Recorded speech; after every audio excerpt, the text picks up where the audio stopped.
seda de al corazón. Los días que tú juegas son todo lo que soy. Hello YouTube, and it is quite obvious that today one thing is on everyone's mind, and that's the game against Atletico. Of course, we know the result. We know who the heroes and who the villains were in the game, so I won't talk about that. What I will talk about, and what I will analyse, is the media reaction to the game. In Britain, and in England more specifically, this is being received as a crisis.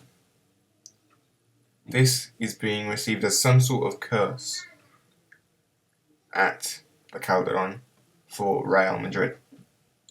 You want to talk about curse, you talk about the period in which Atletico couldn't beat us for 14 years and 25 games.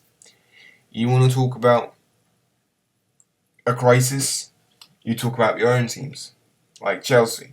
You talk about teams like Juventus. You do not talk about a team that still to this day remains unbeaten and has only conceded 2 goals this season as a team in crisis. You do not mention those words to a team that has been in that sort of form so far this season.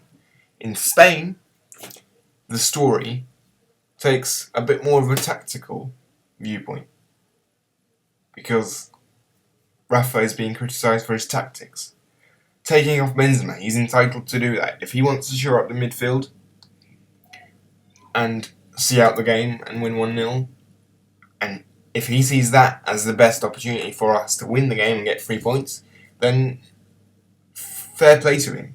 He's entitled to go and take off Benzema. You're not seriously telling me that having Cristiano Ronaldo up front is some sort of disadvantage when it comes to seeing out a game and looking to hit teams on the counter like we were doing against Atletico.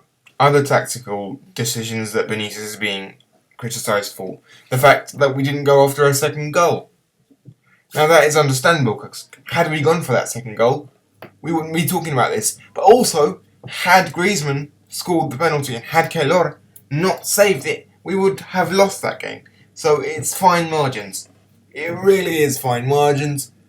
And instead of criticising a team that hasn't lost this season, and instead of criticising a manager that hasn't lost this season for his apparent negative tactics, we should appreciate the fact that we have made a very strong start to the season.